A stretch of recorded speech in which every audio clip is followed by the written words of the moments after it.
ಪಾತ್ರೆಗಳು first. Doctor ಬಂದು doctor Sinchana and doctor Sara. Doctor Sinchana, doctor Sara. ಮಗು ಆಗಿರೋದು ತೇಜಸ್ವಿ, ಗೋಪಿಕಾ ಅಂತ. ಮಗುವರಮ್ಮ Sagari. Nurse Ritishree. Lab technician ಬಂದು ಕೃತಿಕಾ. ಆ್ಯಂಡ್ ಅಭಿನವಿ ಅಂತ friend, mother's friend. So skit start ಮಾಡ್ತಾ ಇದ್ದೀವಿ, ಪ್ಲೀಸ್ ಎಂಜಾಯ್. ಸೊ ಸೀನ್ 1 ಬಂದು ಒಂದು ಶಾಪಿಂಗ್ ಮಾಲ್ಗೆ ಅಮ್ಮ ಮತ್ತೆ ಮಗು ಹೋಗಿದ್ದಾರೆ. ಅಲ್ಲಿ ಏನಾಗುತ್ತೆ ಅಂತ. ಗೋಪಿಕಾ, ಇವತ್ತು ಶಾಪಿಂಗ್ ಹೋಗಿ ಬರೋಣ. ಆಯ್ತಮ್ಮ ಹೋಗೋಣ. ನಮ್ಮೊಂದು ಕಾಲ್ ಬರ್ತಾರೆ ಆಫೀಸಿಂದ, ನೀನು ಶಾಪಿಂಗ್ ಕಂಟಿನ್ಯೂ ಮಾಡು. ನಾನು ಸ್ನ್ಯಾಕ್ಸ್ ಎಲ್ಲ ಹೋಗಿ ತಗೊಬರ್ತೀನಿ. ಸೀತಾ, ಸೀತಾ. ಓ ಗೀತಾ, ಹಾಯ್. ನೆನಪಿದೆಯಾ? ನಾನು ಚೆನ್ನಾಗಿ, ನೀನು ಹೇಗಿದ್ದೀಯಾ? ನೆನಪಿದೆಯಾ ನೀನು? ನನ್ನ ಮಗಳು ಕೂಡ ಬಂದಿದ್ದಾಳೆ, ಗೋಪಿಕಾ. ಹೇಳೋದು ಗೋಪಿಕಾ, ಆಂಟಿ ಅವರು ಬಂದಿದ್ದಾರೆ. Hi aunty. ಓ ಆಂಟಿ, ಚೆನ್ನಾಗಿದ್ದೀನಿ ಆಂಟಿ, ನೀವು ಹೇಗಿದ್ದೀರಾ? ಸರಿ ಆಂಟಿ, ನಾನು ಶಾಪಿಂಗ್ ಮುಗಿಸ್ಕೊಳ್ತೀನಿ. ಏನು ಮಗಳು ನೋಡು, ಇಷ್ಟು ದಪ್ಪ ಆಗ್ತಿದೆಯಾ, ಗೋಳು ಥರ ಕಾಣಿಸ್ತಿಲ್ಲ. ಏನು ಒಂದು ಹೋಟೆಲೇನಿಲ್ಲ. ನನ್ನ ಮಗಳನ್ನ ನಾನು ಚೆನ್ನಾಗಿ ಊಟ ಮಾಡ್ತೀನಿ. ನಿನ್ನ ಥರ ಈ ಥರ ಇದ್ದರೆ ಹೇಗೆ? ನನ್ನ ಥರ ಇರಬೇಕು, ನಾನು ನೋಡಿ ಊಟ ನೀನೇನಾದರೂ ಈ ಥರ ಇಟ್ಕೊಬಿಟ್ರೆ ಗಾಳಿಗೆ ಹುಟ್ಟು ಅಂತ ಹಾರೋಗ್ಬಿಡ್ತೀನಿ. ನಾನು ನಿಮಗೆ ತುಂಬಾ ಚೆನ್ನಾಗಿದ್ದಾಳೆ. ಸರಿ ಸರಿ ಬಾಯ್, ನಾನು ಮಾತಾಡಲ್ಲ. ಮನೆ ಅವ್ರ ಮನೆಯಲ್ಲಿ ಏನಾಗ್ತಿದೆ ಅಂತ.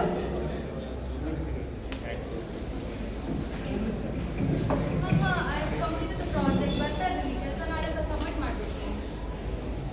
ಅಮ್ಮ, ಅಮ್ಮ ನನಗೆ ಹೊಟ್ಟೆ ತುಂಬ ನೋವುತ್ತಿದೆ. ಮತ್ತೆ ಶುರುವಾಯ್ತು ನಿಂದು. ನಾಳೆ ಸ್ಕೂಲ್ ಹೋಗ್ಬೇಕಾನೆ, ಅದಕ್ಕೆ ಎಷ್ಟು ನೆಪ ನೀವು. ಇಲ್ಲಮ್ಮ, ನನಗೆ ನಿಜ ಹೊಟ್ಟೆ ನೋವುತ್ತಿದೆ. ಸರಿ ಸರಿ, ನಾಳೆ ಬೆಳಿಗ್ಗೆ ಹಂಗಂದ್ರೆ ಒಂದ್ಸತಿ ಹಾಸ್ಪಿಟಲ್ಗೆ ಹೋಗಿ ಬರೋಣ. ಸುಳ್ಳು ಹೇಳ್ಬಾರ್ದು. ಸ್ಕೂಲ್ಗಂತೂ ಕಳಿಸ್ತೀನಿ ನಾನು. ಆಯ್ತು ಆಯ್ತು. ನೆಕ್ಸ್ಟ್ ಡೇ ಬೆಳಿಗ್ಗೆ ಅವ್ರ ಅಮ್ಮ ಬಂದು ಅವ್ರನ್ನ ಸ್ಕೂಲ್ ಬಿಟ್ಟು ಫಸ್ಟ್ ಹಾಸ್ಪಿಟಲ್ ಕರ್ಕೊಂಡು ಹೋಗಿದ್ದಾರೆ. ಸೊ ಹಾಸ್ಪಿಟಲಲ್ಲಿ ಡಾಕ್ಟರ್ ಹತ್ರ ಏನೇನು ಮಾತಾಡ್ತಾರೆ, ಏನಾಗುತ್ತೆ ಅಂತ. ಡಾಕ್ಟ್ರೇ, ಒಳಗೆ ಬರ್ಬೋದಾ? ಬನ್ನಿ ಮಾ, ಕೊಟ್ಬಿಡಿ.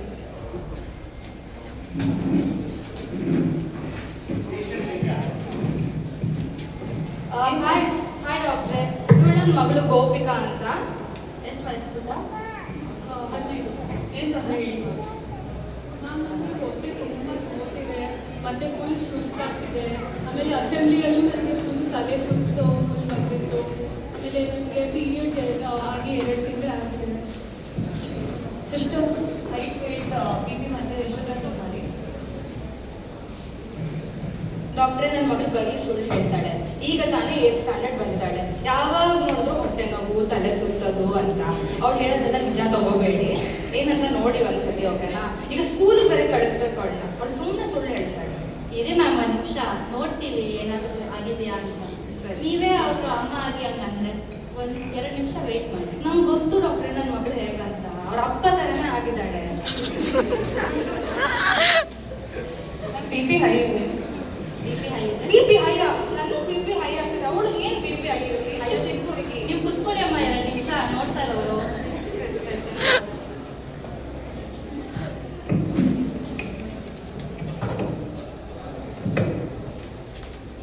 ಮ್ಯಾಮ್, BMI ಚಾರ್ಟಲ್ಲಿ +2 ಮೇಲೆ ಹೋಗ್ತಾ ಇದೆ ಮ್ಯಾಮ್.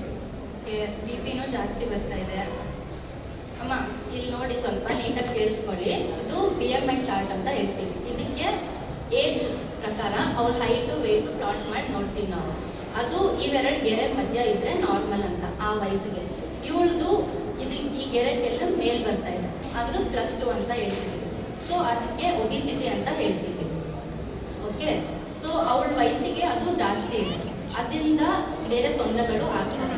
ಲೈಕ್ ಬಿ ಪಿ ಜಾಸ್ತಿ ಆಗೋದು, ಹಾರ್ಟ್ ತೊಂದರೆ ಬರೋದು, ಶುಗರ್ ಜಾಸ್ತಿ ಆಗೋದು, ಕಿಡ್ನಿ ಪ್ರಾಬ್ಲಮ್ಸ್ ಬರೋದು, ಸ್ಟ್ರೋಕ್, ಇವೆಲ್ಲ ಯೂಶ್ವಲಿ 50 ಇಯರ್ಸ್ ಆ ಥರ ಬರುತ್ತೆ. ನೀವು ಹೇಳ್ತಾ ಇದ್ರೊಳಗೆ ಕೊಬ್ಬು ಜಾಸ್ತಿ ಇದೆ ಅಂತ. ಕೊಬ್ಬು ಜಾಸ್ತಿ ಇದೆ, ಚಿಕ್ಕ ವಯಸ್ಸಲ್ಲಿ ಜಾಸ್ತಿ ಆಗ್ತಿದೆ. ಅವ್ಳ ಕೊಬ್ಬು ಜಾಸ್ತಿ ಏನಿಲ್ಲ, ಅವ್ಳು ಚೆನ್ನಾಗಿ ತಿಂತಾಳೆ. ತಿನ್ನೆಲ್ಲ ತಿನ್ನಿಸ್ತಾನೆ ಇರ್ತೀನಿ. ಅವ್ರ ಅಪ್ಪನೂ ಹೀಗೆ ಇದ್ದಾರೆ. ತಿನ್ನೋದೆಲ್ಲ ತಿನ್ನೋದಲ್ಲ, ಏನು ತಿನ್ನಬೇಕು ಅದನ್ನು ತಿನ್ನಬೇಕು. ಬ್ಯಾಲೆನ್ಸ್ ಡಯಟ್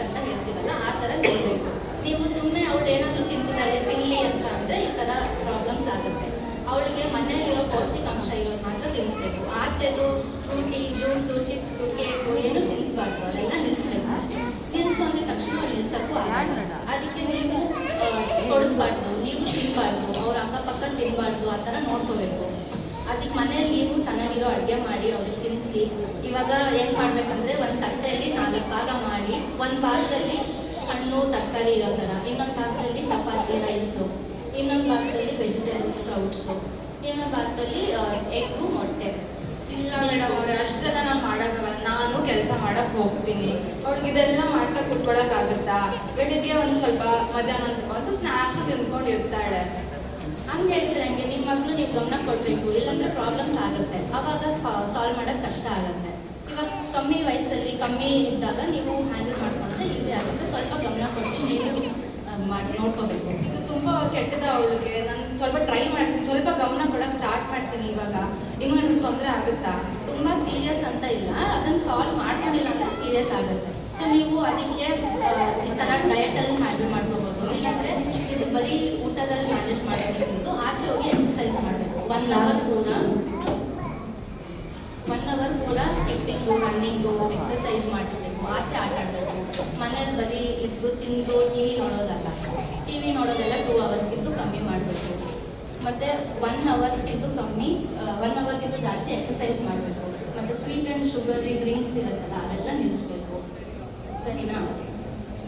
ನಾನು ಮತ್ತೆ ಸ್ಕೂಲಲ್ಲಿ ಎಲ್ಲರೂ ನನ್ನ ಫ್ರೆಂಡ್ಸ್ ಎಲ್ಲ ನನಗೆ ರೇಗಿಸ್ತಾರೆ, ನನಗೆ ದುಮ್ಮಿ ಅಂತ ಕರೀತಾರೆ. ಅದು ನೀವು ಇದನ್ನು ಫಾಲೋ ಮಾಡಿ, ನಿಮಗೆ ನಿಮ್ಮ ಬಾಡಿಯಲ್ಲಿ ಸ್ವಲ್ಪ ಚೇಂಜಸ್ ಕಾಣಿಸಿದ್ರೆ ನಿಮಗೆ ಕಾನ್ಫಿಡೆನ್ಸ್ ಬರುತ್ತೆ, ನೀವು ಹ್ಯಾಂಡಲ್ ಮಾಡೋಕ್ಕಾಗುತ್ತೆ. ಸರಿನಾ?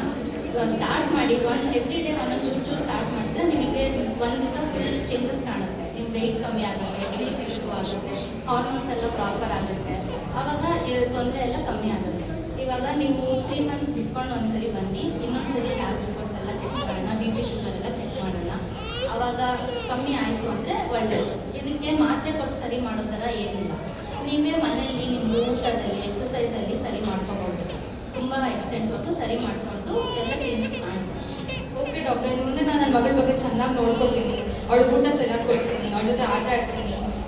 ಮೊಬೈಲು ವಿಡಿಯೋ ಗೇಮ್ಸ್ ಅಂತ ಊಟ ತಿಂದ ತಕ್ಷಣ ಕೂರಿಸ್ಬಿಡೋದಿಲ್ಲ. ಅವಳು ಸ್ವಲ್ಪ ಎಕ್ಸಸೈಸ್ ಮಾಡೋಕ್ಕೆ ಮೋಟಿವೇಟ್ ಮಾಡ್ತೀನಿ. ಮತ್ತು ಮುಂದೆ ನಾನು ಚೆನ್ನಾಗಿ ನೋಡ್ಕೊತೀನಮ್ಮ. ಕೆಲಸ ಮತ್ತು ಮಕ್ಕಳನ್ನ ಇಬ್ಬರು ಜೊತೆ ಹ್ಯಾಂಡಲ್ ಮಾಡೋಕ್ಕೆ ಟ್ರೈ ಮಾಡ್ತೀನಿ. ಎಲ್ಲ ನಿಮ್ಮ ಕೈಲಿರುತ್ತೆ. ನೀವು ಗಮನ ಕೊಟ್ಟು ನೀವು ಅವಳಿಗೆ ಹೆಲ್ಪ್ ಮಾಡಬೇಕು, ಕಾನ್ಫಿಡೆನ್ಸ್ ಬಿಲ್ಡ್ ಮಾಡಬೇಕು, ಅವಳಿಗೆ ಮೋಟಿವೇಟ್ ಮಾಡಬೇಕು, ಅವಳ ಜೊತೆಗೆ ಆಟ ಆಡಬೇಕು. ಇಲ್ಲಾಂದರೆ ಅವಳು ನಿಮಗೆ ಏನು ಫೀಲಿಂಗ್ ಶೇರ್ ಮಾಡ್ಕೊಂಡೆ ಡಿಪ್ರೆಷನ್ ಇನ್ನೂ ಜಾಸ್ತಿ ದಪ್ಪ ಆಗ್ತಾಳೆ. ಅದು ನೀವು ನೋಡ್ಬೇಕು. ಓಕೆ ಸರಿ ಡಾಕ್ಟ್ರೆ, ನನಗೇನು ಡೌಟ್ಸ್ ಇಲ್ಲ. ಮುಂದಿನ ಸತಿ ಯಾವಾಗ ಬರಬೇಕು? ಮುಂದೆ 3 ಮಂತ್ಸ್ ಬಿಟ್ಕೊಂಡು ಬನ್ನಿ, ಇನ್ನೊಂದ್ಸರಿ ಚೆಕ್ ಮಾಡಿಸೋಣ. ಅಲ್ಲಮ್ಮ ಇಲ್ಲ. ಥ್ಯಾಂಕ್ ಯು ಡಾಕ್ಟ್ರೆ, ನಾವು ಬರ್ತೀವಿ 3 ತಿಂಗಳಾದ್ಮೇಲೆ. ಇವಾಗ ಡಾಕ್ಟರ್ ಏನು ಹೇಳ್ತಾರೆ ಅಂತ ನೋಡೋಣ.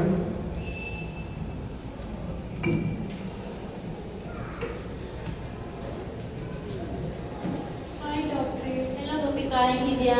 ಚೆನ್ನಾಗಿದ್ದೀನಿ, ನೀವು ಹೇಗಿದ್ದೀರಾ ಡಾಕ್ಟ್ರೇ? ಚೆನ್ನಾಗಿದ್ದೀನಿ. ಚಾಕ್ಲೇಟ್ ಬೇಕಾ? ಇಲ್ಲ ಬೇಡ, ನಾನು ಅವೆಲ್ಲ ತಿನ್ನೋದೆಲ್ಲ ನಿಲ್ಲಿಸ್ಬಿಟ್ಟಿದ್ದೀನಿ. ಚಾಕ್ಲೇಟು, ಬಿಸ್ಕೆಟು, ಚಿಪ್ಸು ಅವೆಲ್ಲ. Very good. ವೆಯ್ಟು ಚೆಕ್ ಮಾಡೋಣ ಇನ್ನೊಂದ್ಸರಿ. ಹಾಂ ಸರಿ. ಥ್ಯಾಂಕ್ ಯು ಡಾಕ್ಟ್ರೆ. ಈಗ ಅವಳು ತುಂಬ ಮೋಟಿವೇಟೆಡ್ ಆಗಿದ್ದಾಳೆ. ಸ್ಕೂಲಲ್ಲೂ ತುಂಬ ಚೆನ್ನಾಗಿ ಆಟ ಆಡ್ತಾ ಇದ್ದಾಳೆ. ಮುಂಚಿನಕ್ಕಿಂತ ಜಾಸ್ತಿ ಫ್ರೆಂಡ್ಸ್ ಆಗಿದ್ದಾರೆ ಅವಳಿಗೆ. ಮನೇಲೂ ಹಠ ಮಾಡಲ್ಲ ಸ್ಕೂಲ್ಗೆ ಹೋಗೋಲ್ಲ ಅಂತ. ಮೇ ಬಿ ಅವಳು ಸ್ಕೂಲ್ಗೆ ಹೋಗಿರೋ ಕಾರಣ ಇದೇ ಆಗಿತ್ತು. ಇನ್ನು ನಂಗೆ ಅರ್ಥ ಆಗಿದೆ. ನಾನು ನನ್ನ ವರ್ಕ್ ಲೈಫ್ ಬ್ಯಾಲೆನ್ಸ್ನ ಮ್ಯಾನೇಜ್ ಮಾಡ್ತಾ ಇದ್ದೀನಿ. Thank you so much. ಸರಿ, ಇದನ್ನೇ ಮುಂದೆ ಬರ್ಸಿ. ಹಿಂಗೆ ಅವಳು ನಿಮ್ಮ ಮನೆಯಲ್ಲೇ ಚೇಂಜಸ್ ಮಾಡಿಕೊಂಡ್ರೆ ನಿಮಗೆ ಇನ್ನೂ ಚೇಂಜಸ್ ಕಾಣ್ತವೆ. ಈಗ ಅವಳು ವೈಟ್ ಹೈಟ್ ಎಲ್ಲ ನಾರ್ಮಲ್ ಇದೆ ಡಾಕ್ಟ್ರೆ. ಎಲ್ಲ ನಾರ್ಮಲ್ ಬಂದಿದೆ. ಅದನ್ನು ನೀವು ಹಂಗೆ ಫಾಲೋ ಮಾಡಿಕೊಂಡು ಅವಳು ಸ್ಟ್ರಿಕ್ಟಾಗಿ ಆಚೆ ತಿನ್ನೋದೆಲ್ಲ ನಿಲ್ಲಿಸಿದ್ರೆ ಇನ್ನೂ ಒಳ್ಳೆ ಆಗ್ತಾರೆ. ಅವ್ರಿಗೆ ಇನ್ನೂ ಕಾನ್ಫಿಡೆನ್ಸ್ ಬರುತ್ತೆ. Thank you so much. ಯಾರಾದರೂ ಹೇಳಕ್ಕೆ ರೆಡಿ ಇದ್ದೀರಾ? ಏನು ಅರ್ಥ ಆಯಿತು ಅಂತ ಹೇಳಿ. ಶ್ರೀಶಾಂತ್. ಸೊ ಇದು ಮೇನ್ ನಾವು ಮಕ್ಕಳಿಗಿಂತ ಮೇನ್ ಮಕ್ಕಳ ಅಮ್ಮ ಅಪ್ಪಗೋಸ್ಕರ ಮಾಡಿರೋದು. ಯಾಕಂದರೆ ಅವ್ರಿಗೆ ಗೊತ್ತಿಲ್ಲ, ನೀವೇ ಅವ್ರಿಗೆ ತಿನ್ನಿಸೋದು ಮಾಡೋದೇ ಎಲ್ಲ ಮೇನ್ ಪ್ರಯಾರಿಟಿ ನೀವೇ ಮಾಡ್ತೀರಾ ಅನ್ನೋಕ್ಕೆ. ಸೊ ಈ ಸ್ಕಿಟ್ಟಲ್ಲಿ ನೀವು ನೋಡಿದಾಗೆ ಗೋಪಿಕಾ ಫಸ್ಟ್ ತುಂಬ ದಪ್ಪ ಇತ್ತು. ಯಾಕೆ ಅಂದರೆ ಅವ್ರ ಅಮ್ಮ ಅಪ್ಪ ಅವಳಿಗೆ ಏನು ಬೇಕೋ ಎಲ್ಲ ಕೊಡ್ಸಿದ್ರು. ಜಂಕ್ ಫುಡ್ಸ್ ಜಾಸ್ತಿ ಇತ್ತು, ಚಿಪ್ಸು, ಫ್ರೂಟ್ ಮತ್ತು ಪೇಸ್ಟ್ರೀಸು, ಬಿಸ್ಕೆಟ್ಸು ಈ ಥರ ತಿನ್ನೋದೆಲ್ಲ ಜಾಸ್ತಿ ಇತ್ತು. ಅದರಿಂದ ಅವಳಿಗೆ ತುಂಬ ಜಾಸ್ತಿ ಆಯಿತು. ಅವ್ಳ ತೂಕ ಜಾಸ್ತಿ ಆಗಿ ಅವ್ರಿಗೆ ಈ ಥರ ತಲೆ ಸುತ್ತು ಬರೋದು ಮತ್ತು ಒಂಥರ ಉಪ್ಸ ಬರೋದು ಸುಸ್ತಾಗೋದು ಇದೆಲ್ಲ ಇತ್ತು. ಇದನ್ನ ಕಂಟ್ರೋಲ್ ಇದರಿಂದನೇ ಅವ್ರಿಗೆ ಬಿ ಪಿ ಶುಗರ್ ಮತ್ತು ಇದೆಲ್ಲ ಕೂಡ ಜಾಸ್ತಿ ಆಗಿತ್ತು. ಕೊಲೆಸ್ಟ್ರಾಲ್ ಅನ್ನೋದು ಕೊಬ್ಬು ಅಂಶ ಜಾಸ್ತಿ ಆಗಿದ್ದು ಅದರಿಂದಾನೆ.